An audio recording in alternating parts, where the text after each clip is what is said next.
টানা বৃষ্টিতে তলিয়েছে বসতবাড়ি, ঘরে হাঁটু পানি, রান্না বন্ধ। পানি নিষ্কাশনের ব্যবস্থা না থাকায় চরম ভোগান্তিতে এলাকাবাসী। সুপ্রিয় দর্শক, 16 বাংলা থেকে জানাচ্ছি সুস্বাগতম। আমি এখন রয়েছি গাজীপুর মহানগর 2 নম্বর এলাকায়। টানা বৃষ্টির কারণে আঞ্চলিক সড়কগুলো পানিতে তলিয়েছে যেমন, এবং বছর ধরেও পানি ঢুকেছে, রান্না বন্ধ, ঘরে হাঁটু পানি। এলাকাবাসীর দাবি, চক্রবর্তী এবং লতিপুর এলাকায় যে একটি সরকারি খাল ছিল, সেই খালটি বন্ধ হওয়ার কারণে এবং কিছু অংশ দখল হয়ে যাওয়ার কারণে পানি নিষ্কাশনের ব্যবস্থা না থাকায় এই ভোগান্তি পোহাতে হচ্ছে এলাকাবাসীর।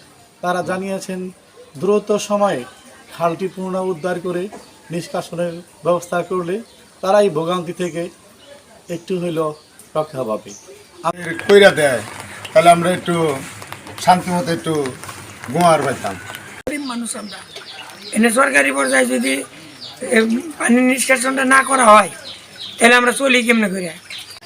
দ্রুত পানি নিষ্কাশনের জন্য প্রশাসনের দৃষ্টি আকর্ষণ করছি, যাতে এই ছিল গাজীপুর থেকে জলাবদ্ধতার সর্বশেষ তথ্য। গাজীপুর থেকে নুরি আলম জিকু, 16 বাংলা সংবাদ। 16 বাংলা টিভি, আবহমান বাংলার